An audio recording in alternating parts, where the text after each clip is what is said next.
Good evening, everybody. All right, it's not a true District 5 event unless I say that we're going to start promptly so we can honor your time tonight. Okay, so first of all, I want to welcome you all this evening on behalf of Irmo Middle School and our proud principal, Mansa Joseph.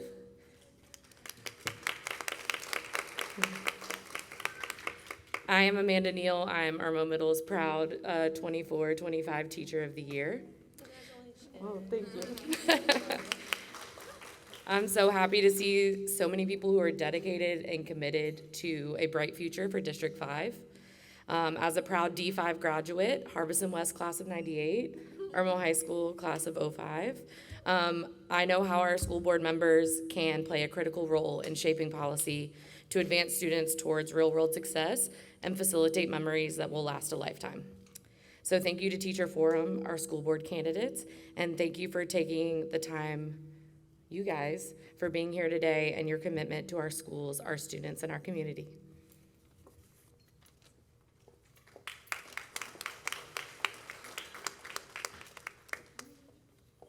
Good evening, everyone. My name is Grace Abbott. I am the chair for Teacher Forum this year, and I would like to take a moment on behalf of District 5 and District 5 Teacher Forum to welcome our 2024 School Board Candidate Forum for Lexington and Richland County. Thank you, Mr. Joseph, for your hospitality this evening, and due to the effects for Hurricane Helene, we combined our two forum events, and we want to notice that we are listening to both the Richland and Lexington County candidates this evening.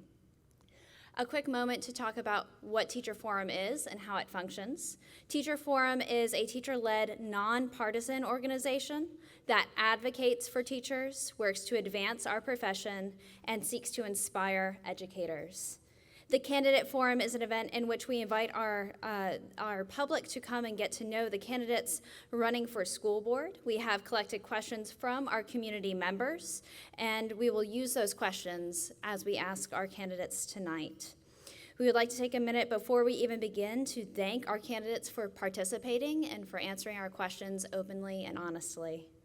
Tonight, we will hear from candidates running for 2 open seats in Lexington County. That means if you live in Lexington County, you can vote for 2 of these candidates. Let me introduce you to Scott Herring,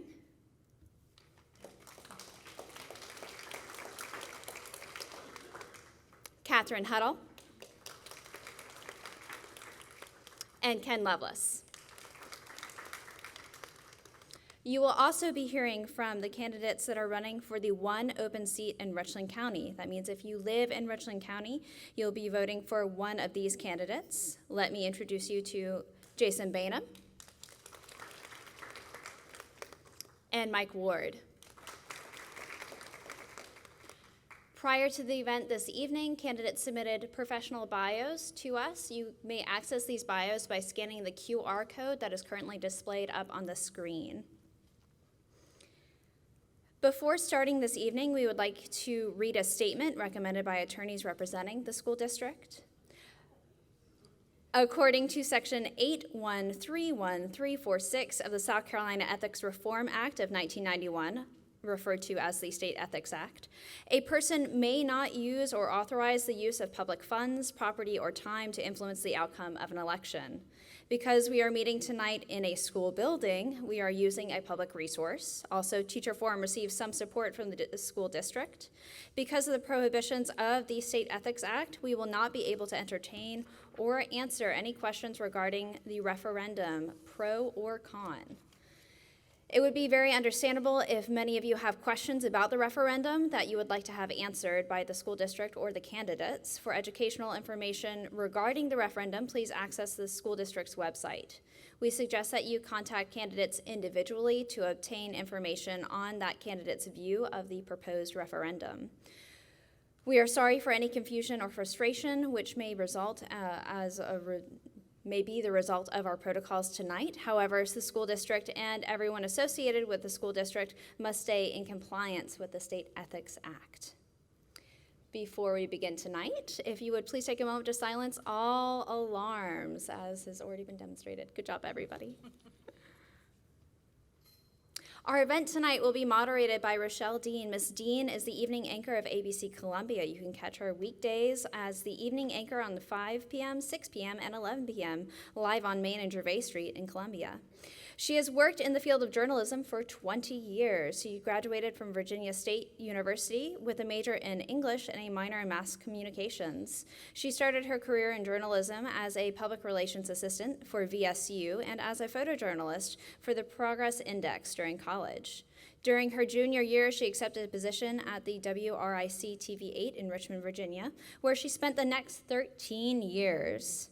She has covered numerous national stories, including the D.C. sniper case, the Virginia Tech shootings, the presidential election of Barack Obama, the dogfighting trial for the NFL star Michael Vick, and the National Boy Scout Jamboree, which earned her an Associated Press Award for Best Spot News. She and her husband and twin daughters relocated to South Carolina in December of 2010. She is a member of the NAACP, the National Association of Black Journalists, the Columbia Chamber of Commerce, the American Cancer Society, and is the CEO and founder of the Flora Foundation. This is an organization she started to help young people get money for college after losing a parent to cancer like she did. While she has lived in several different states, few have been as welcoming as the great state of South Carolina, so please help me welcome Rochelle Dean as tonight's moderator. Hello, good evening. First of all, I want to thank the candidates for taking your time and coming out here, but I also know that nobody's going to acknowledge you. So thank you all for taking time and getting through that traffic to make it here tonight. That was a great introduction. I've covered a lot. One thing, though, that touches home with me is education. We have a short segment that we do occasionally on the station for ABC Columbia called the ABCs of Education. It was brought up by me because we all deal with this. Either you're a parent, either you're a student, or a board member, or a teacher. And I come from a long line of educators. My father, my grandmother, my grandfather, my sister, my husband, I mean, all of them. And we are helping create what will be. It doesn't get any easier than that. We have to set that path. And so I acknowledge and thank all of you for taking the time to come out and be a part of that, because we all have lives and we're all busy.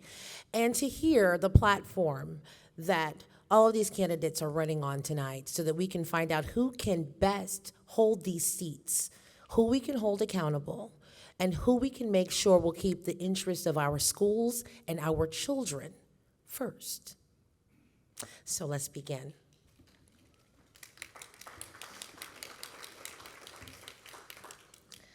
Okay, now we are going to begin with thanking the candidates for being here. We've already done that. And we're going to explain the format here on how this is going to run so that nobody is confused. And we're going to begin with a 3-minute opening statement from each of the candidates that you see presented before you this evening. Then each of the candidates will have 1 minute to answer said question.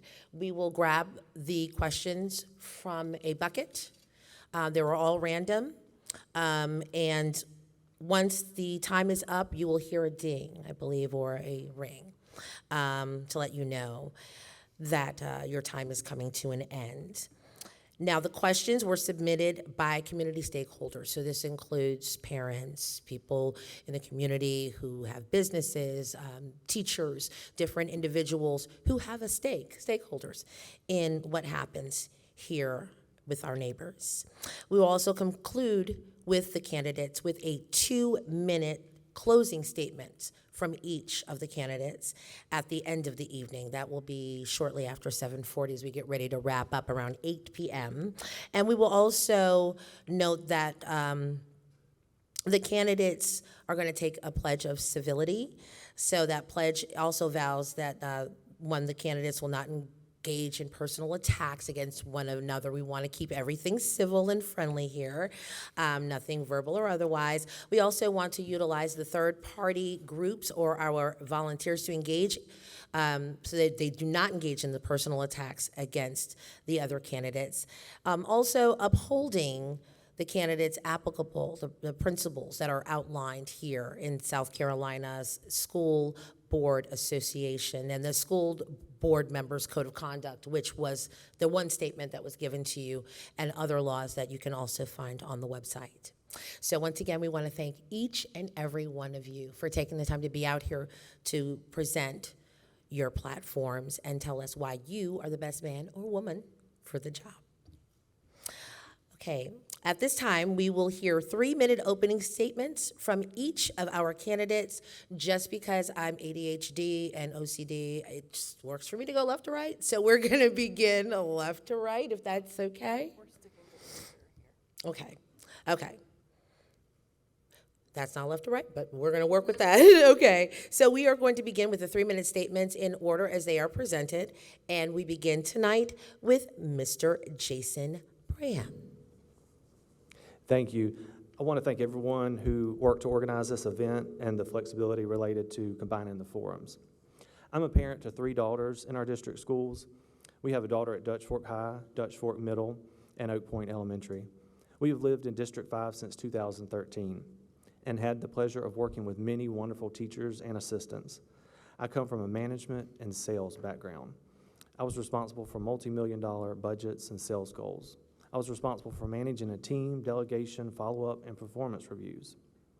Throughout my career, I have gained experience in management logistics, team building, budgeting, and finances, to name just a few relevant qualities I believe are beneficial to a school board trustee. I'm a small business owner in the community, and we attend Dutch Fork Church, where myself and my family are members. My priorities as a trustee on District 5 School Board will be to restore confidence and transparency to many issues related to our district. We need to be open and transparent on all projects, especially involving taxpayer resources. We must focus on the safety of all our students and staff. We must retain, recruit, and support all of our wonderful teachers in District 5. And I believe our district should focus on urgent safety and building maintenance issues before beginning additional projects. I'm passionate about the support for our special needs students and the teachers and staff who work with them.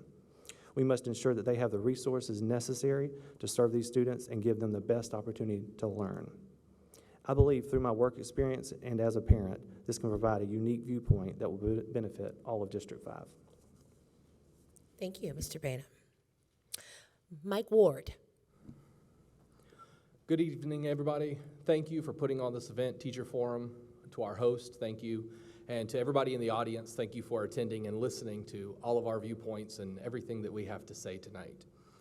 I have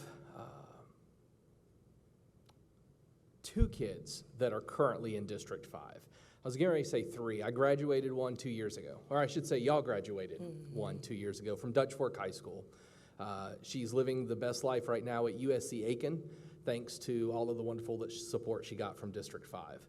We have 2 children left, one at Dutch Fork High School, one at Dutch Fork Elementary, and so we'll be pretty involved with the district for years to come. I've also been involved as a volunteer and a servant leader in the schools. I serve currently as the chair for the School Improvement Council at Dutch Fork Elementary, and then I also serve in leadership for the South Carolina PTA as the VP of Advocacy, where this year one of my roles is going to be advocating for all students of South Carolina at the state level, trying to make changes there. Serving as the chair of the SIC and serving on the PTA has put me in a unique position where I have got the opportunity to work with parents, administrators, teachers, and sometimes students, because students get involved as well. And I think seeing all of that firsthand, seeing the struggles that are in the schools, but also seeing the potential of these kids when they're given the resources that they need to succeed, it just really ignites my passion. And that's one of the reasons why I'm running to be a school board member. As a professional, I run a cybersecurity business in Irmo. I am every single day looking at risk management, trying to figure out where threats are coming from, trying to figure out how to make sure that we are making the best decisions for our clients to keep them safe. My 3 priorities that I'm sure we'll get to talk about further tonight are going to be health and safety, supporting our teachers, and as our wonderful host said, You lined it up perfectly. We are helping create what will be. I firmly believe that when we create strong schools, we will have strong communities in the future. I'm Mike Ward for Richland County. Thank you. Thank you, sir. Mrs. Catherine Huddle. Hi. Hi, everyone. I'm Catherine Huddle, and I'm not going to go too much into my bio because I did put it online. And apologize for my voice. I've been trying to get over being sick now for a while. I would like to thank the teachers for putting this on. I think this, from putting on some events myself, I know there's a lot more work than people realize, and appreciate you all doing that. I'd also like to thank my husband, who's hiding in the back row somewhere. I've been on the board for almost 4 years, and I don't think either he or I realized how much work it was going to be. And it doesn't have to be that much work. It's work if you do what you're supposed to, if you do your homework and you do research and you ask questions. And I also like to thank my mother. My mother was a high school chemistry teacher, and I watched how hard my mother worked growing up. And then she became the first PhD graduate from Clemson University in computer science. And she worked really hard to do that. My father was a physics teacher, and my stepfather was a math teacher. And when I told my mom that I wanted to major in finance in college, I seriously think she went to get the baby book to see if I had been switched at birth, because I came from a science family. But what she instilled, what all of my parents and my whole family instilled in me, were two things. One is the value of education. Whether you want to go on to higher education or a job, or straight out of high school, a career, the value of education and shaping you as a future member of society.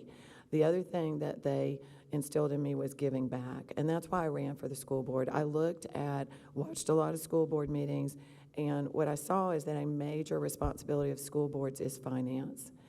And I didn't see a whole lot of questions or activity. I really just saw, let's just kind of go with the flow. And the reality is that the money makes a big difference. That's how we pay our teachers. That's how we fund programs for our students. So it does matter. And that's why I'm here tonight. I feel like we've made a lot of progress in the last 4 years. You can look at our English scores, our ELS scores, our math scores are all up. We're on the right path, and we just need to continue on that path and on to even greater things. Thank you. Thank you. Mr. Ken Lovelace. Hi, I'm Ken Lovelace, and I want to thank you for inviting us here. Qualified candidates are what public schools are all about, and I think we're at a critical juncture in public education. I think that school boards should be made up of a broad section of society, not just educators or not just lawyers or anything else like that. The broad spectrum of society includes contractors, it includes educators, it includes business ladies, it includes small business people. And those people make up the fabric of our community. As an example of that, I want to give you an example of something that on the board, I originally ran for the school board because I was worried about the Irmo area. And I was worried that the school district was not paying enough attention to the Irmo area. Basically the clientele had changed, but the attitudes toward Irmo area had not. We had, and the school board that I was on originally realized that Irmo High School needed to be replaced. And on the board, we took and went to visits and saw what we saw over there and all, but nothing ever got done. And then 2 years later, when we got the opportunity, we decided, and Catherine Huddle was on the board then, we decided to take some action and replace a failing building over there. And when we did that, we looked at several methods of contracting. And this is important because there's big money spent on these methods. The architect came up with a $50 million budget, which we all knew was too high. Well, when we looked at it, I suggested that we go to design, build, bid method, because I knew that the construction market, by the time that building was built, was going to change back then, when it first started, we didn't know that we were going to have inflation like crazy and all that. So when we actually looked at this, the bid on the project came in at under $40 million. So that's a savings over there, and it took somebody, it takes a group of people that know the different aspects of this community to try to save the money for the community. And that money can be used now. I suppose that we could look back and use it for walls at some of the other buildings over here in Irmo that people have talked about for 20 years but have never replaced. So anyway, that's why it's critical. That's why we need a diverse board, and we need people that are analytical thinkers. Thank you. Thank you, sir. Mr. Scott Herring. Thanks so much for the D5 Teacher Forum for hosting this event, and Rochelle for being our moderator. Appreciate that. It's so important for you all to be able to get us to know us as candidates. My first experience as a teacher was during high school, a freshman in high school in 1987, teaching summer band camp. Never worked with wind students. I was a percussionist, and it was really fun to go and learn about this and how to get involved early on as teaching. And I was bit by the bug and really have never looked back since then. After that, I served as a marching band teacher, private lessons all through college, and did my undergraduate degree in music education at East Carolina. I thought I wanted to be a high school band director, a public school teacher, but I realized I was neither smart or patient enough to do that. So I found higher education was where I wanted to go and do that. I've been 23 years at the University of South Carolina and teaching for 26 years. And during most of that time, the majority of the students that I teach are music education majors. Many of them have ended up in K-12 education, several of them in this very district. So I'm very proud of that, to have that record of training teachers to join our district. Currently, my daughter is in the 4th grade in the Escalares program at Harbison West, and my son just graduated Irmo High School and is now a freshman at USC in the School of Music, where I get to see him almost every day, which is a real experience to open the door and see your kid there. As a board member, I'm really going to be focused on recruiting and retaining teachers. This is something that not just our district has had problems with, but it's all over the country. My family has been personally affected by it on numerous occasions. School safety has to be a concern for us. We're fortunate we've not really experienced any of these large-scale tragic events, but my kids talk about the daily bullying, the fights that they see, any kind of sort of classroom disruptions. Those are really the safety things that I think we need to be focused on, and developing relationships with our teachers and community to have some effects on that. And then finally, addressing the facilities issues that we see across the district. Certainly the schools here in Dutch Fork and Irmo, as Mr. Lovelace mentioned, we've seen some deterioration of those, and we've got to put some work into those and fix those. As a board member, I'll be committed to looking at all the decisions I make through those lenses of how to affect those top priorities. I'll seek input from teachers, administrators, parents, and community members to gain a wide perspective on how we can do better for our district. So I look forward to addressing these in the rest of the teaching forum. Thank you. Thank you, sir. At this time, and first I want to thank all of you for staying within the 3-minute parameters. We didn't hear any dings, so thank you. We'd like to begin with our question and answer round. I'd like to remind all the candidates you will have 1 minute each to answer the questions that have been picked, thank you, randomly from our bucket. Each question will begin with the question is, and we will go individually. So, Mr. Jason Bam, the first question is, and let me tell you this as well. The question was actually submitted by a District 5 teacher.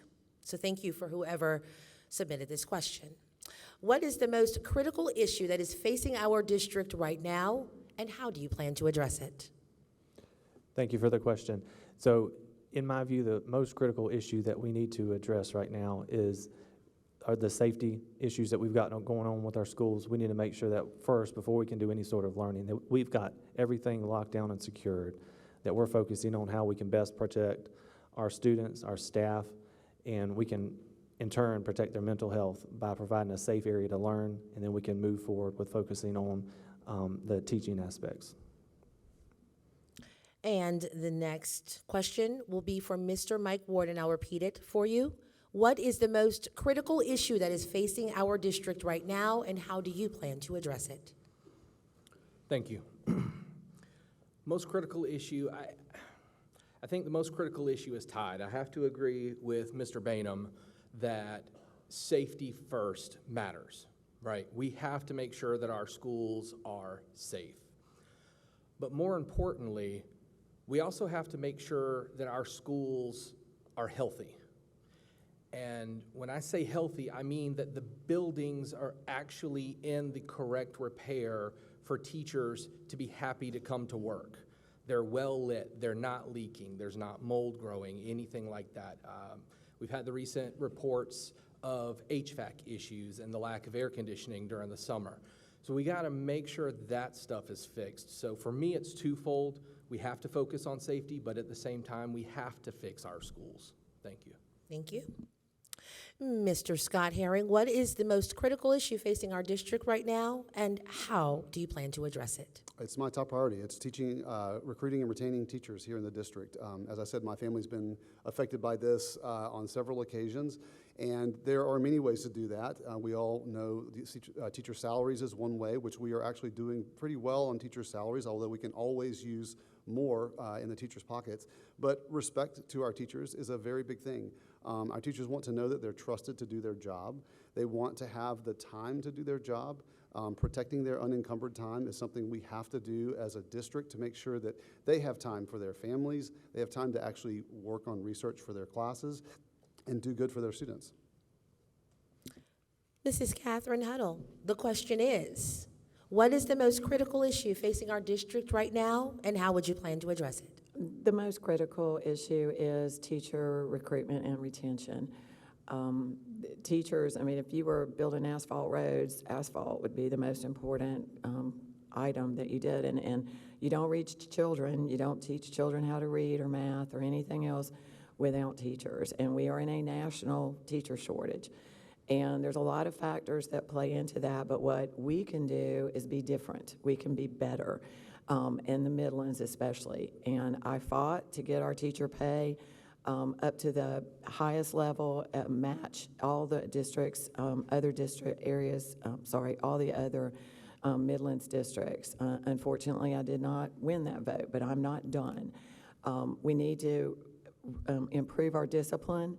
We need to, most importantly, we need to involve our teachers in solutions. There's a great book about high-performing poverty schools, and there were two main things that they did, and one was involve teachers. Thank you. And the last question in this round will go to Mr. Kevin Lovelace, and I'll repeat it for you, sir. What is the most critical issue facing our district right now, and how do you plan to address it? I think it's teacher compensation, and we compete with other districts in our area. It's very important that we get the best teachers, not just the first-time teachers, but we get the best teachers that have the most seniority in their ranks. To do that, one of the things we have to do is commit to small class sizes. Everybody knows that if they've got enough time, if the teacher has enough time with a small class size, that they can honor those students and help them learn. Okay, so to do that, we have to give them time. We have to stop the classroom distractions, and any distraction that takes away from a teacher's time has to be curtailed. We need to look at also look at some teacher assistants for groups of teachers, and that way we could give some of the things that the teachers are having to do that saps up their time. That somebody else could do those. Your time is up. Thank you, sir. And we are done with round one. That was pretty easy, right? Not too bad. Not too bad. A lot to unpack there. We are going to go to round two. This question is the topic of safety. Some of you already touched on this briefly. The question was submitted by a parent. The question, number one, will go to Mike Ward. The question is, school safety is always a concern. Is there anything that you would like to see School District 5 consider to keep our community safer? Thank you for the question. So is there anything I would like to see D5 put in place? Yes. Basically. Yes, sir. I think there are a few things. I think in terms of security for schools, there are systems that exist that allow us to protect the doors, the perimeters of these schools, and alert administrators and SRO individuals when those doors are left open or if they're breached and they're not supposed to be. So I think that's something that we as D5 should be focused on putting in those schools. Additionally, we should make sure that we're upgrading our cameras.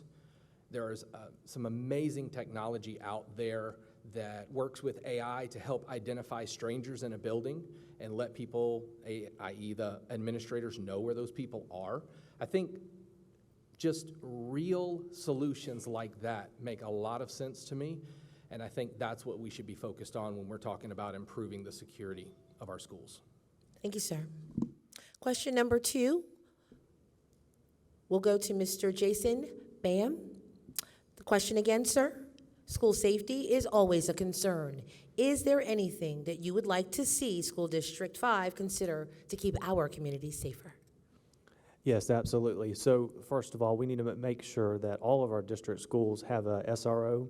And if we have high incident schools where there's additional problems, we need to make sure that we have additional SROs. We need to make sure that all of our school front entrances have a safety vestibule, that there's a barrier between our students and our teachers and anyone that would want them harm. And another big push that we need to do is get our children out of portables and behind sturdy masonry walls so they are protected from anything that may happen outside, and doing everything we can to increase funding for these safety measures will be beneficial for all of our district. Thank you. Thank you. Catherine Huddle, the question is, school safety is always a concern. Is there anything that you would like to see School Board District 5 consider to keep our community safer? Sure. There are a lot of physical things that we can do, and many of them are underway, the door alarms, the vestibules, those kind of things. But the item I would really like to see the most is to bring in an independent testing company to go through our security measures and plans and see if we're really doing them. Because that's a lot of times what happens. If you look at what's happened in the news, a lot of times there was points of failure.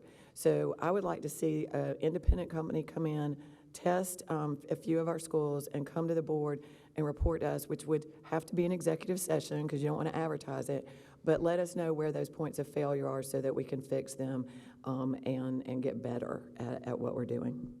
Thank you. Mr. Ken Lovelace, the question is, school safety is always a concern. Is there anything you would like to see School District 5 consider to keep our community safer? Well, a few years ago when we were designing Piney Woods Elementary and the school across the street over here at Irmo High School, the board asked that the architect contact a national entity to look at the design for especially entrances. We did that. We've had SLED and the FBI look at the buildings. I think that's something that needs to be done periodically, not just at one point in time. The other thing, I know everybody walked through that metal detector out there, but we spent $1.8 million on metal detectors, and then I've been to schools, I've been in a lot of schools where those weren't even used. So I want to echo what Catherine said, is that we need to make sure that our security is first and foremost, and that the board reminds the administration periodically, that we need to check this. That's what needs to happen. Thank you. And Mr. Scott Herring, the question is, school safety is always a concern. Is there anything you would like to see School District 5 consider to keep our community safer? Thank you. These are all great ideas. We have the metal detectors, although there is some conflicting information about the effectiveness of metal detectors actually on school safety. There's a lot of literature about that. I love the ideas about more cameras and identifying mechanisms that way. I believe our primary objective needs to be programs that involve our community and the relationships with our students and teachers. That is what's going to make our schools safer. Students and teachers and parents that are invested into the schools are going to feel safe. If there's a relationship with administrators, if there's a relationship with teachers, they can identify when students are having problems either at home other places that are going to cause the incidents. We know that most of these violence incidents are caused by students in our schools. That's where we have to get them. Thank you, sir. On to round 3. Once again, just reminding you, each have 1 minute to respond. You're doing well, though. Staying in the time pocket. All right, the next question was submitted by another District 5 employee. And we begin with the round 3 with Ken Lovelace. And the question is, this year, Lex Richland 5, their theme is unity. However, certain schools' socioeconomic demographics hinder creating and sustaining a well-funded PTO. Some schools within our district are able to successfully fundraise while others are not. How might you promote equity across all schools in our district? Well, as far as funding PTOs, I have seen that firsthand. And I know that through philanthropic efforts that people in the areas have been able to remedy that somewhat. We've seen some of the schools that can't raise money.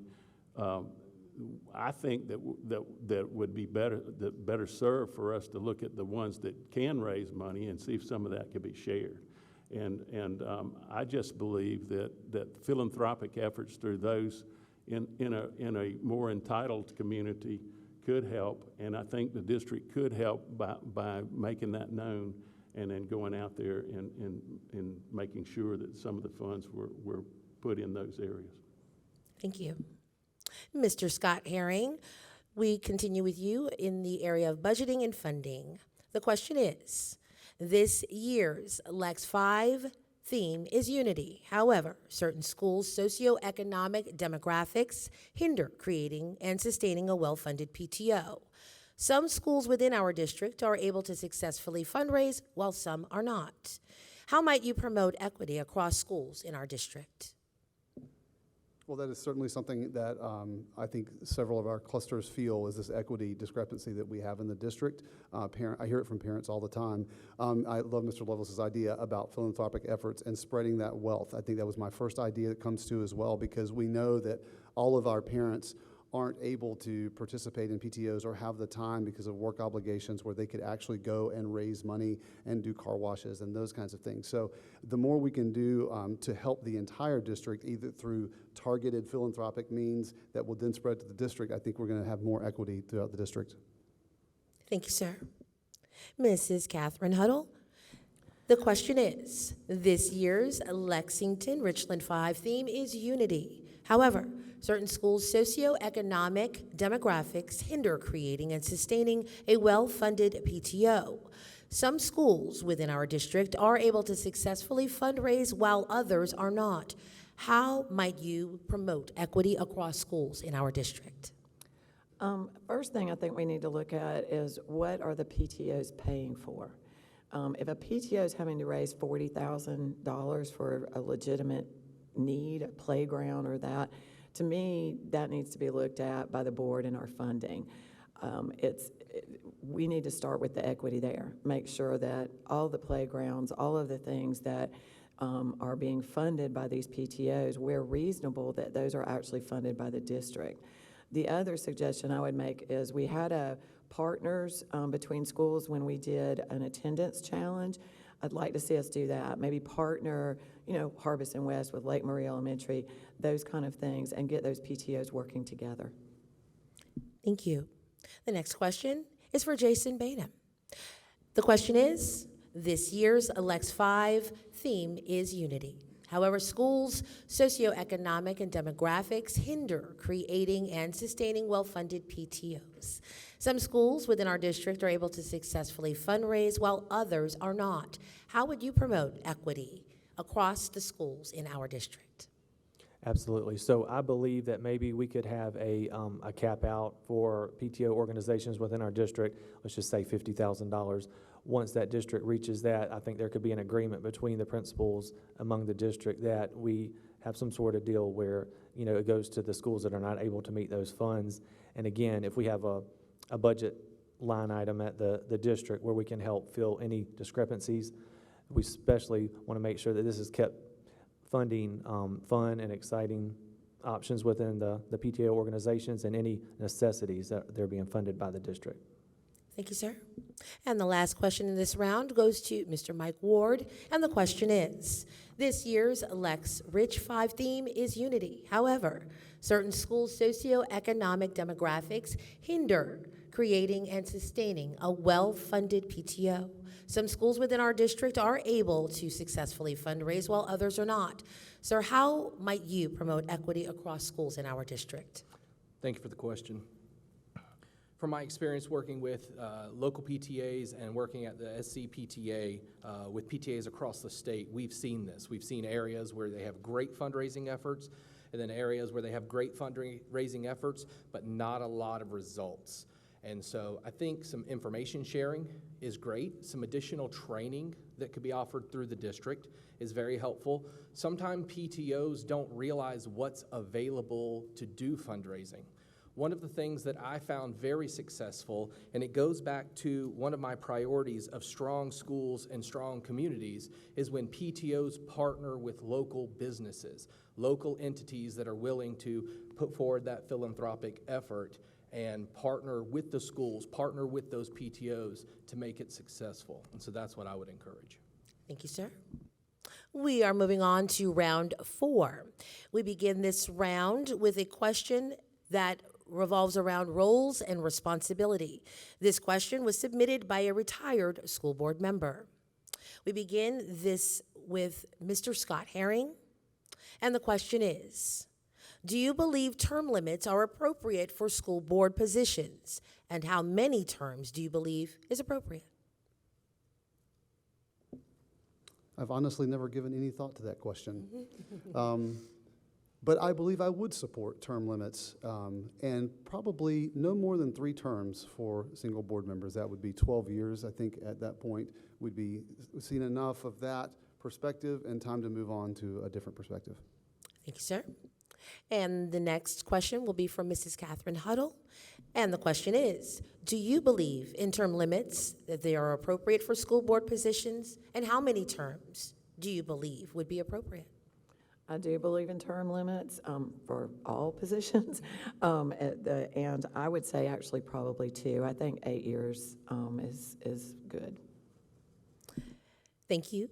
Mr. Ken Lovelace. Same question, sir. The question is, do you believe term limits are appropriate for school board positions, and how many terms do you believe would be appropriate? I do believe in term limits, and I come from another point on this. I mean, people run for a school board because they have good ideas.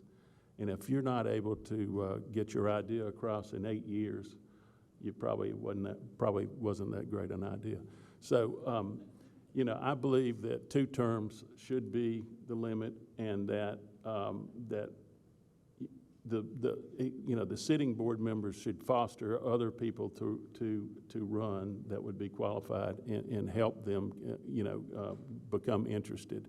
There's a dearth of that right now. That there's not that many people interested in running for the school board. So. Thank you, sir. Mr. Mike Ward, the question is, do you believe term limits are appropriate for school board positions, and how many terms do you feel are appropriate? I have to agree with Mr. Herring. I'm not sure that I put too much thought into it. The boards I've served on from a nonprofit standpoint, typically those are year-long commitments. And I will say that by the end of the first year, you're just starting to understand what in the world you were supposed to be doing. So I would suppose 4 years sitting on the school board, you're just now starting to understand all the intricacies with the finance, all of the politics that happen behind the scenes, not just school board members, but all the administration, teachers, parents.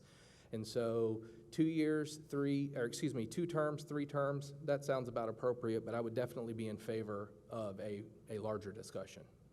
Thank you, sir. And the last question in round 4 goes to Mr. Jason Bainham. And the question again is, do you believe term limits are appropriate for school board positions, and how many terms do you believe are appropriate? Yes, so anyone that's ever run for school board or been a school board member, if you want to do this for more than 8 years, God bless you.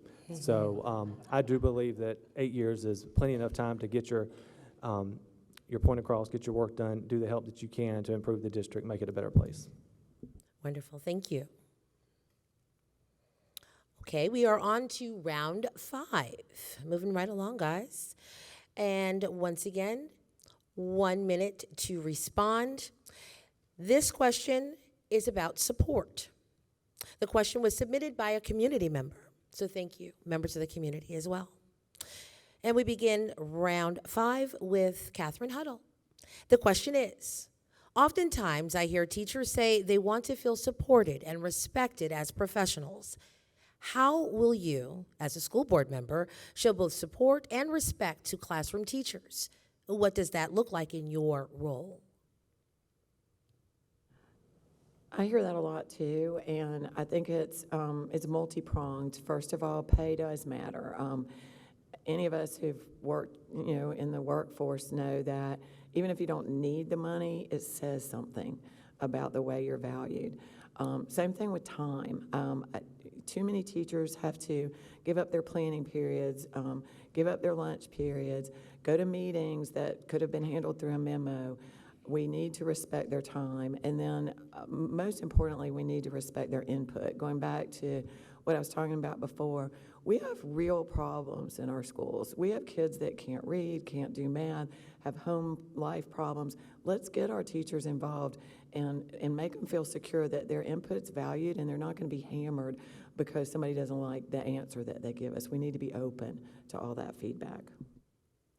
Thank you, ma'am. The next question is for Mr. Lovelace. Mr. Ken Lovelace, the question is, oftentimes I hear teachers say they want to feel supported and respected as professionals. How will you, as a school board member, show both support and respect to classroom teachers? And what does that look like in your role? Well, I hear that, everybody that's associated with the school district, but that basically goes back to retention and motivation. How do you motivate? You set short and long-term goals, and you reward individuals when they reach those levels. Everyone is different. Not all are motivated by money. Many want to work with their established peer groups. I know I've heard teachers say that. I don't want to move to this school because I'm so used to being with this peer group, and I love those people. So what we need to do is find a way to reward the peer group, and I know recognition is a lot of it, and some want benefits. But they're not every. This is not one size fits all. So you have to understand that a lot of that comes from the principals who know those people, and maybe it's time to gel up that and get the principals to understand that motivation is not just a downhill method. Thank you, sir. Next question is for Mr. Scott Herring. And the question is, oftentimes I hear from teachers that they want to feel supported and respected as professionals. How will you, as a school board member, show both support and respect to classroom teachers? And what does that look like in your role?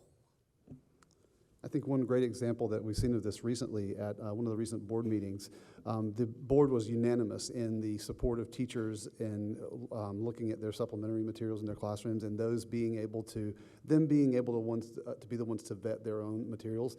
That shows that we have trust in our teachers. That's very important. That's a great message to send to our teachers. We need to welcome their input on anything regarding our district, their school. One of the things that I've talked with my wife, who is a 28-year teacher many times, in no other profession do you get a contract that doesn't tell you where you are going to work in 30 days. We really need to look at something like that for our teachers so that they're not wondering what school they're going to be in. I realize the issues with enrollment, how that can be affected, and how principals have to deal with that, but there is no other profession that would accept you not knowing where you are going to be working 30 days after you sign a contract. Thank you, sir. And the next question here will go to Mr. Mike Ward. And the question is, oftentimes I hear teachers say they want to feel, it's Jason, I'm sorry, I skipped Mr. Jason Bainham. The question is, Oftentimes, I hear they want to feel supported and respected as professionals. How will you, sir, as a school board member, show both support and respect to classroom teachers, and what does that look like in your role? Yes, so I believe coming from a management background, removing unnecessary tasks to increase productivity and morale is a huge step that we can take, partnering with our principals across the district, making sure that we are combining unnecessary meetings into possibly email format so we can relieve some of that burden. We can open up their planning times or giving them brain breaks where they can have some free time to collect themselves in between classes and focus on, we get our teachers' morale up. That impacts our learning environments. We've got happier teachers, happier students, and that improves the whole deal. So thank you. Thank you, sir. And we end up with round 5, ending with Mr. Mike Ward. And the question, once again, sir, is, oftentimes I hear teachers say that they want to feel supported and respected as professionals. How will you, as a school board member, show both respect and support to classroom teachers? And what does that look like in your role? Thank you. I think I mentioned it earlier. First and foremost, we have to improve the environment that they're working in. I think that's the first way, as a board, we could start to show support to the teachers. Additionally, it was mentioned earlier, but getting their feedback. The teachers are the professionals. So when we need to find out what they need to do their job professionally, it makes sense to ask them. Additionally, and this is a tough one for a 30 seconds left part of the speech, but we have to find a way to legislate less. And maybe Mr. Bainham alluded to it in a more succinct way, but taking so much off of our teachers.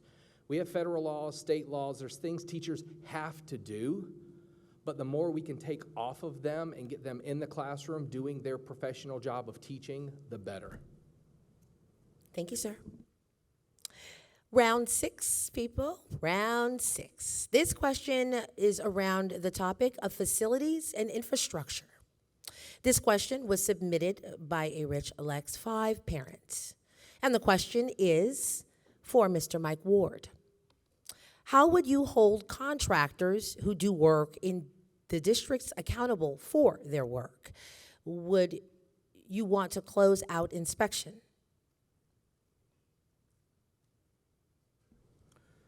Ooh, another big question. I think anything that is done within the district, whether it is done by the superintendent, whether it is done by the district office or a contractor, the board has to hold those individuals and those companies accountable. And so absolutely, once they're done with the work, there has to be some sort of follow-up. Similar to Mrs. Huddle's comment earlier about independent testing for security, right? We should have some sort of review for closeout. And then there should be consequences if you didn't do the job you promised to do, whether it be monetary punishments through the contract, or you don't get another contract with District 5 because of the way you treated us. We have to absolutely hold those contractors accountable. Thank you, sir. The next question in round 6 will go to Jason Bam. And it's interesting that you referred to him because you were next, sir. The question is, how would you hold contractors who do work in the district accountable for their work? And would you want to close out inspection? So that's where I think it's very important that having diversity of individuals on a board is very important. So you have people that have financial, construction, teaching experience. It's beneficial to understand what's going on with contractors. Are we researching the best contractors that are going to give us the best deal and do the best job and provide the best cost-benefit analysis to our district? So we want to make sure that we're following up with them. We have knowledgeable individuals on our board that can focus on these details that can potentially save our district hundreds of thousands of dollars over the life of a project. So again, having diversity of a board, experienced individuals makes a difference. Thank you. Thank you, sir. And the next question will go to Mr. Ken Lovelace. And once again, the question, sir, is how would you hold contractors who do work in the district accountable for their work? Would you want to close out inspection? Well, first, the first thing you have to do is read the contract. And we need people on the board that can read and understand the contracts, and then place the things in the contracts that require the contractor to do the things. It was my experience on the board that the contract, that the district was very lenient on the way it wrote its contracts. We changed a policy when I was on the board that requires an independent agent to close out the project. It cannot be the architect, and it cannot be the designer, it cannot be the contractor. It has to be an independent person that reports. Last night, the board voted on just that person to look at the Chapin High School football stadium. We changed that policy just because we were having so many problems after the fact, and the contractors weren't returning. Thank you, sir. Round 6 question next was from Mr. Scott Herring. And once again, sir, the question is, how would you hold contractors who do work in the district accountable for their work? And would you want to close out inspection? You know, we've seen this in the airline industry, right? Companies have been their own police, so like on their quality control, and that doesn't work. We know that doesn't work. So having an independent person or entity to come in and look at these afterwards is really a great idea.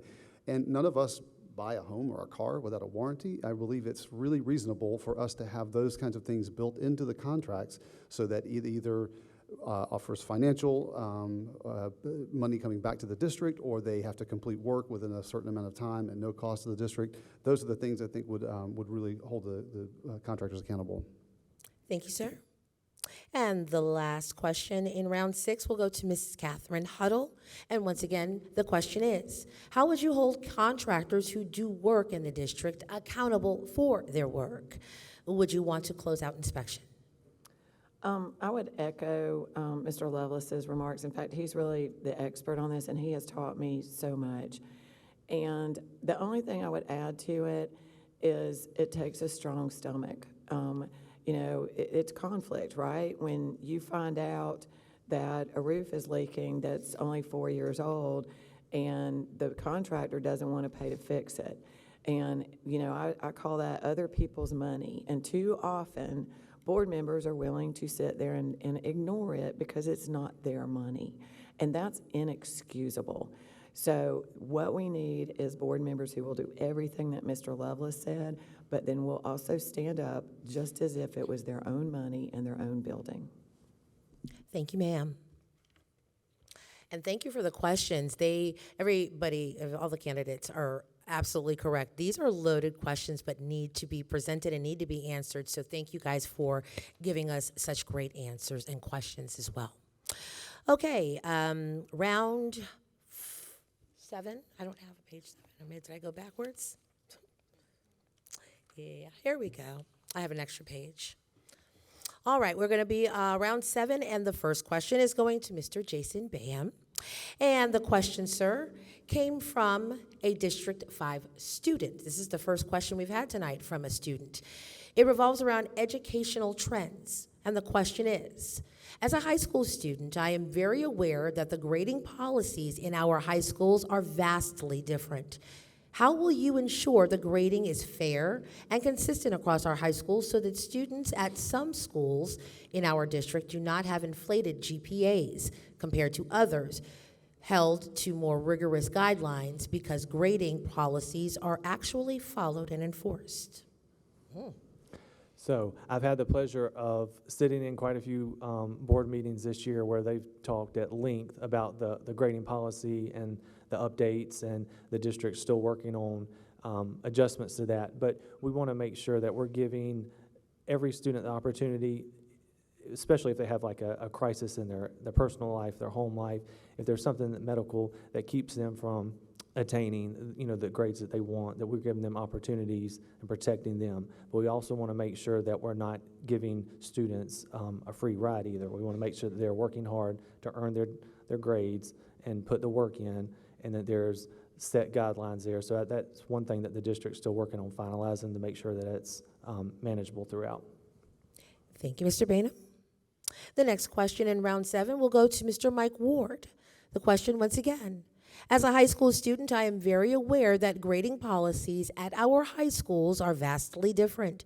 How will you ensure that grading is fair and consistent across our high schools so that students at some schools in our district do not have inflated GPAs compared to others held to more rigorous guidelines because grading practices and policies are actually followed and enforced? Thank you, and that's a wonderfully worded question from a student.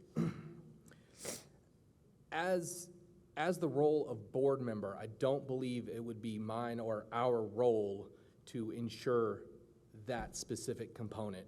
I see that as a district office function. That is something where the superintendent should be working with his or her staff, in our case, his staff, to then turn around and work with the principals to make sure that the policies set by the board are actually being enforced. And so that would be a situation where, when we talk about holding folks accountable, the board would need to hold the actual superintendent accountable if the policies are not being enforced in the local schools. Thank you, sir. The next question will be from Mr. Scott Herring. The question, as a high school student, I am aware that the grading policies at our high schools are vastly different. How will you ensure that grading is fair and consistent across our high schools so students at some schools in our district do not have inflated GPAs compared to others held to more rigorous guidelines because grading policies are actually followed and enforced? Agree with Mr. Ward there that it would be our job to make sure we are holding our curriculum experts, Ms. McCaskill would be one, making sure that she's enforcing that policy across the schools. One of the things that can really help is the number of high-quality teachers we have in our classrooms as well. I'm sorry, but a long-term substitute is not going to hold their students to the same accountability in most cases as a teacher who is experienced and has all the certifications and has been doing this for a while. That's really important that we have those high-quality teachers in the classrooms. Thank you, sir. The question for round 7 will now be presented to Mrs. Catherine Huddle. And the question, as a high school student, I am very aware that the grading policies at our high schools are vastly different. How will you ensure that grading is fair and consistent across our high schools so that students in some of our districts do not have inflated GPAs compared to others held to more rigorous guidelines because grading policies are actually followed and enforced? The school board has one employee, and that is the superintendent, and he or she is the education expert. So I think it's really, and they also run the day-to-day, so if there are discrepancies between the schools, I think that that's the superintendent's job to handle it. The board's job is the policy, and there is a grading policy, and we looked at it a few months ago and had discussions and put it aside, because one of the bigger issues that I was hearing from a lot of parents and teachers is this 50 minimum, that kids could not do any of the work at all and still get a 50, and that was variable between the schools. So I think that bigger topic, the policy itself, needs to be revisited and to ensure that it is consistent at that level. Thank you very much. And round 7's last question will go to Mr. Ken Lovelace. And to give it to you one more time because it is loaded. It is. As a high school student, I am aware that the grading policies at our high schools are vastly different. How will you ensure that grading is fair and consistent across high schools so that students at some schools in our district do not have inflated GPAs compared to others held to more rigorous guidelines because grading policies are actually followed and enforced? I'm having to scrape the cobwebs out of this old mind, but I remember us talking when I was on the board about this very subject, and especially about the 50 minimum, and I was just shocked. I was blown away to find out that the school district does not have a uniform grading policy. It's different at different places. And so, yes, I understand that the superintendent, is our one employee, and that, that we should be looking at him for all matters of education. But it seems to me that the board could look into making the policy uniform if my mind is correct. But that was something that I couldn't fathom how that could be different from one place to the other. So. Thank you, sir. And we are going on to round 8. And we will begin this round, thank you, with Mrs. Catherine Huddle. And this question is concerning recruitment and retention. This question was submitted by a District 5 teacher. And the question is, what are your plans to recruit and retain veteran teachers to our school district? They are essential in training and supporting new teachers. Well, and I'm going to sound a little bit like a broken record. Our district office has a wonderful HR department, and they do a great job, and we're above every other Midland school district in terms of our vacancies. In other words, we don't have high levels of vacancies. But I do think that the board can look at this from a policy perspective.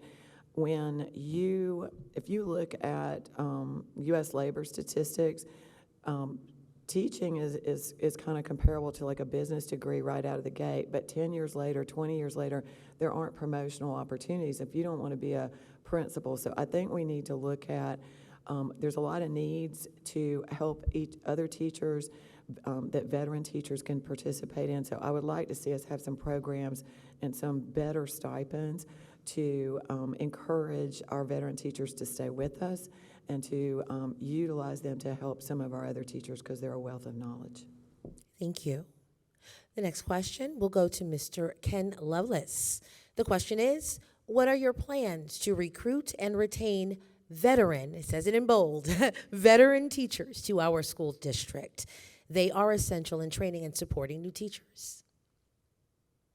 Well, the veteran teachers have to be supported by a system that you know, we focused a lot on the very young teachers, the one that we wanted to recruit, and we focused some on the older teachers because I think the district has a step increase policy now after 26 years, and that was one of the things that I proposed when I was on the board. But the ones in the middle, what I think is that we ought to find a way that when they go back for higher education, for graduate degrees, that the district finds a way to compensate them for paying for that, you know, the college situation. Because if you're asking somebody to go back and get a degree and it really is not going to do anything but a step increase, why would they do that? You know, and so, I mean, I realize that they probably pay a little more for somebody with a master's degree, but we really need to look at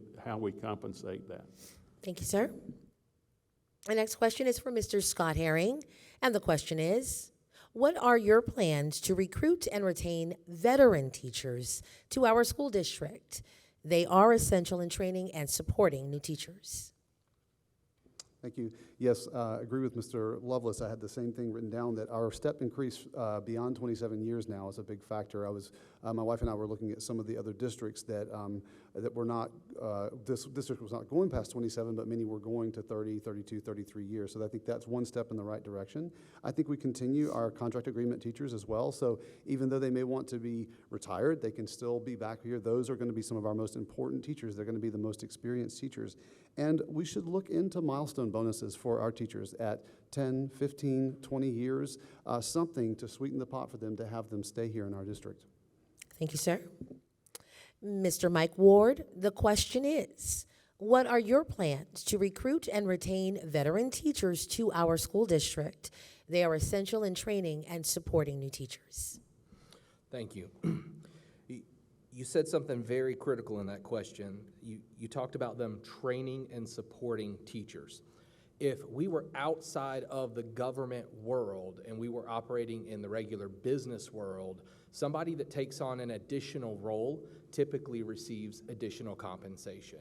And I've talked to some existing teachers that are currently teaching in D5 that talked about board policies that do not allow them to receive any additional pay if they decide to step up and become a substitute in their free time. And so there may be some legalities that I'm not aware of at the moment around that, but I would like to open up conversations about how we can do that. The districts, from what I understand from a recent meeting, had 8 vacancies to start, which is very, very much of an improvement than years past. So I think we're on the right track. We just need to do better. And then again, I'm going to drum this home. We have to improve our school environments. When we do that, people will want to stay and work. Thank you. Thank you. Mr. Jason Bainum, the question is, what are your plans to recruit and retain veteran teachers to our school district? They are essential in training and supporting new teachers.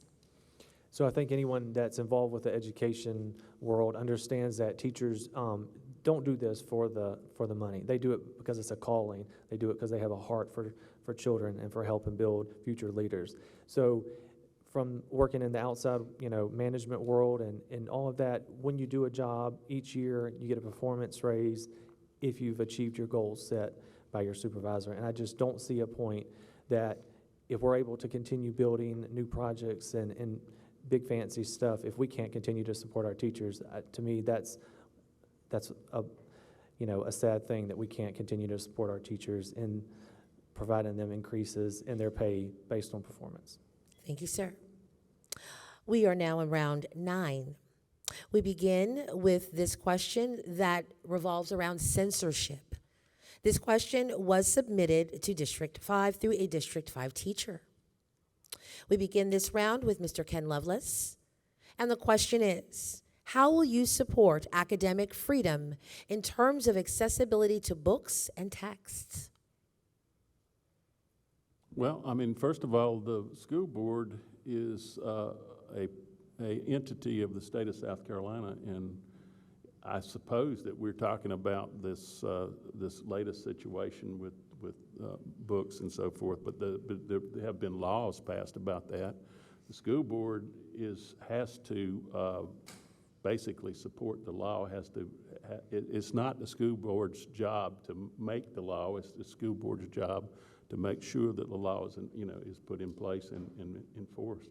So I think that issue has been hashed out by the legislature, and I think that's one that we should follow the law in doing. It doesn't matter whether we particularly agree with it or not, but it's not our job to try to make policies to go around the law. Thank you, sir. And we have just been informed that this will be the last round as we get closer to 7:40. The next question for round number 9 will go to Mr. No, this is Forecap. It says we're down here. Okay. Mr. Herring. Let's see here. Scott Herring, the question for you, sir. How will you support academic freedom in terms of accessibility to books and texts?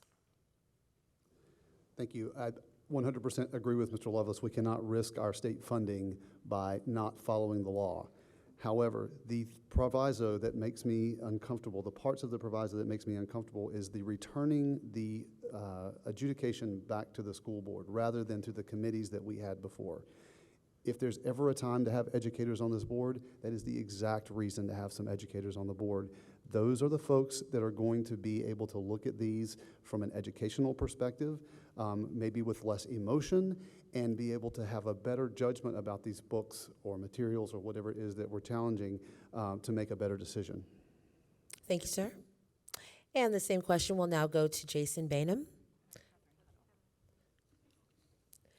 We're on round 9. Okay.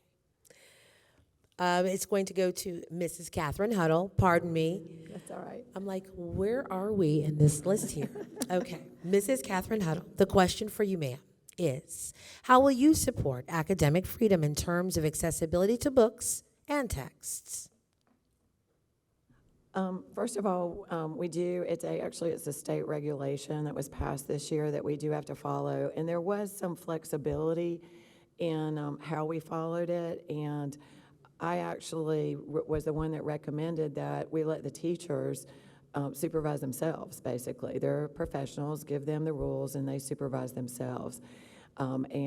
We passed the second reading of that last night.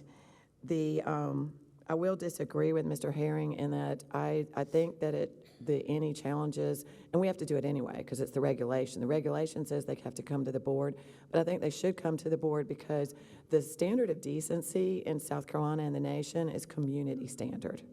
So the board represents the community.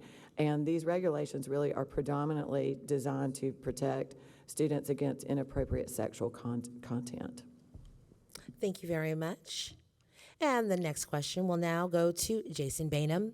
The question, sir, is, how will you support academic freedom in terms of accessibility to books and texts? So to start off, we have an excellent group of librarians that control our literary content within our schools, and they work with their principals and department heads to make sure that we're getting the top quality books in our schools. And we also have a state guideline that's come down that we do have to follow the rule. I spoke with Secretary Weaver, Superintendent of Education Weaver, at a recent meeting, and she is firm on this, that, you know, she expects all the school districts to follow the rules. And so it's designed to protect our students, protect their minds, but also provide, you know, top-notch content for our schools. Thank you, sir. And the last question in that round, round 9, will go to Mr. Mike Ward. And the question is, how will you support academic freedom in terms of accessibility to books and texts? Thank you. I think at this point I am just an echo as the last speaker on this part. There are state laws. There is a state law that has been put in place. There are board policies that already existed and have been modified and are being modified. There was a discussion at the board meeting last night about defining the word controversial and actually knowing and understanding what that means. And so I think at this point, at this moment, until something is challenged at the state level, and whether we see if it wins or if it fails or whatever happens, I'm in agreement right now, we have to follow the state law and make sure that we're following everything that we can so we don't lose our funding, so we're protecting our children and ultimately our community. Thank you, sir. And thank you to all of the candidates tonight. We are going to now go to the portion of this where we are going to begin our closing statements from each of the candidates. Now, just to remind you, make sure that you're paying attention to the timekeepers. Each of you will have 2 minutes for your closing statements. And we begin tonight with Mr. Scott Herring. Thanks again to the Teacher Forum for doing this and allowing us a chance to give our views here to the community. And I just have to say, it has struck me how lucky this community is to have these 5 people who obviously love and care for this district and want the best for our children. I'm honored to be here with them tonight and share. You see how much commonality we actually share, how many things we actually agree upon, which I think is so important for our district. I've been entrenched in education for almost 30 years, and it's my lifeblood, my circle of friends, my family. So many people are involved in education, and not a day goes by that we're not talking in our house about how we can do better for our children, how we can do better at school for our children. It's just part of everyday life, and that was the reason for me wanting to seek a seat on the school board. I have no political ambitions. I'm not a good politician. I know that already, but I have a very good love for this district and want to see our children do well. I have children in the district. My wife is a teacher. I am a teacher. I am training teachers that come to this district. I don't see how anyone could be more invested from all sides of that. So on November 5th or during early voting, I sure hope you will give me your support. Scott Herring for School Board. Thank you. Thank you, sir. Mr. Ken Lovelace. This is one topic that wasn't mentioned tonight, and this is something I feel very strongly about, and that's career and technical education.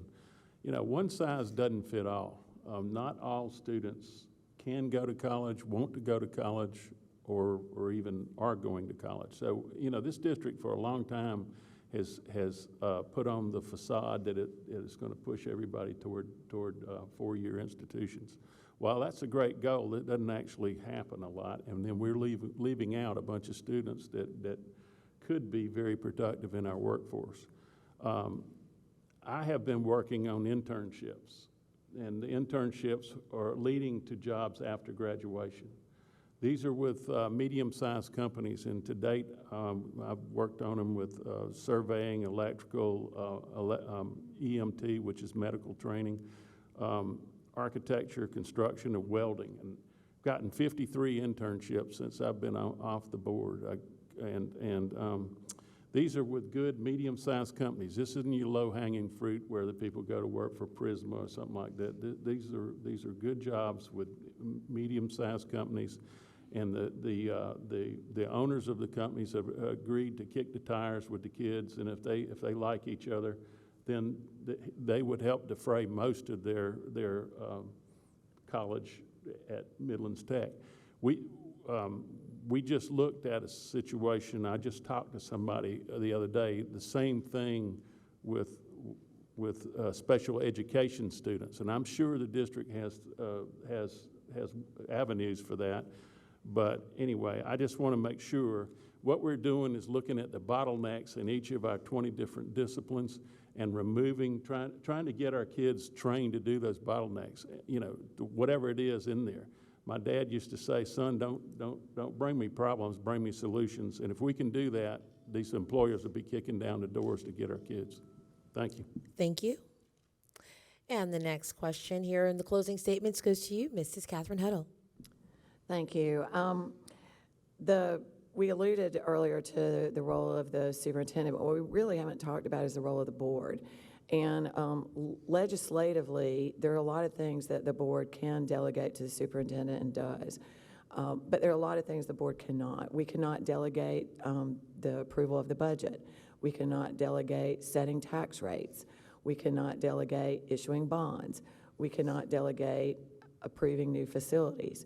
Those are critical things. I am the only person on our board today with a finance background. I have a degree in finance. I've worked in executive financial management positions with Blue Cross Blue Shield, Colonial Life, and I'm currently the chair of the audit committee on the board of a life insurance company. And I'm also the only person with a finance background up here today. So I think I'm needed on this board. I hope you feel that I'm needed on this board. And the last thing I'd like to add is, if you're ever in doubt, look at our votes. I've been on the board for almost 4 years. If you ever have a question about any vote I've made, give me a call. And for the people that haven't been on the board, ask them the same questions. How would you have voted on X? Thank you. I hope you'll vote for Catherine Huddle in Lexington County. Thank you. And the next question goes to Mr. Jason Banham. Thank you. I appreciate the opportunity to speak to so many of the important issues raised tonight. Through all of the various issues and concerns we discussed, they all ultimately center around what we can do to best provide the learning environment for our students that will allow them to succeed. How can we provide the best working environment for our teachers and staff? How can we increase our scores across the district and be a continued model of success? What is needed to give our students, parents, and staff peace of mind that we will protect their students? I believe many of my goals and ideas align with what the community would like to see moving forward. I plan to be a critical thinker, a problem solver, and offer solutions versus just complaints. We owe it to our students, staff, and community to get this right. This election is an opportunity to have a voice as a community. Do you want progress and transparency going forward? Do you want safety for all of the students and staff?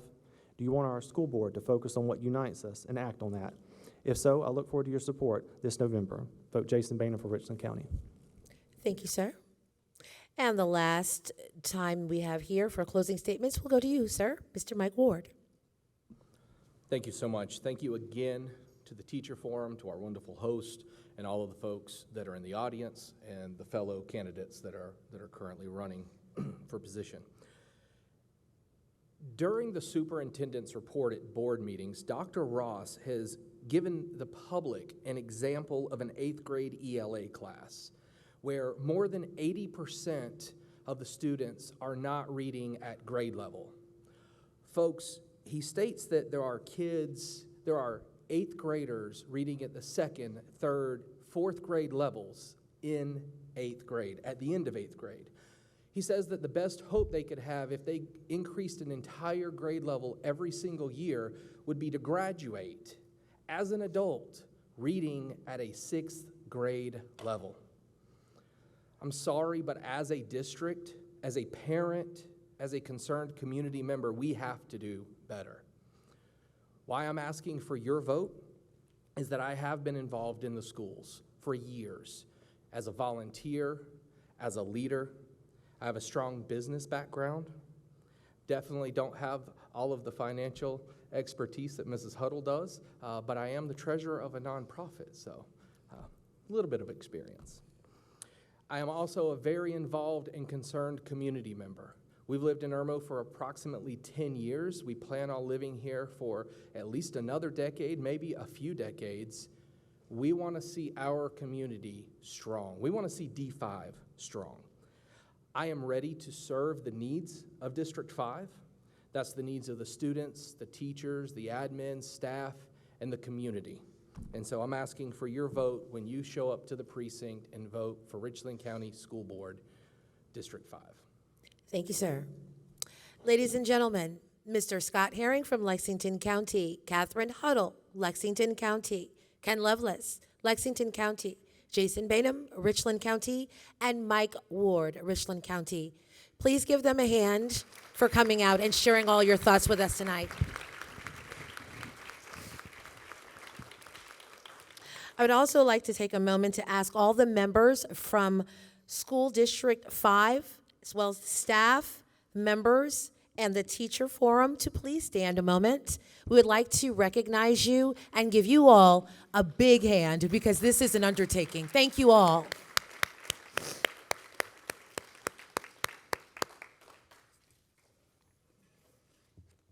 Now, this concludes tonight's District 5 Board Candidate Forum.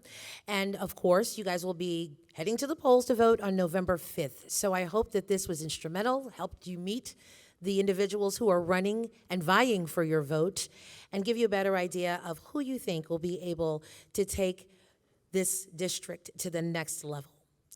We are asking you to head to the, tomorrow? Oh, okay.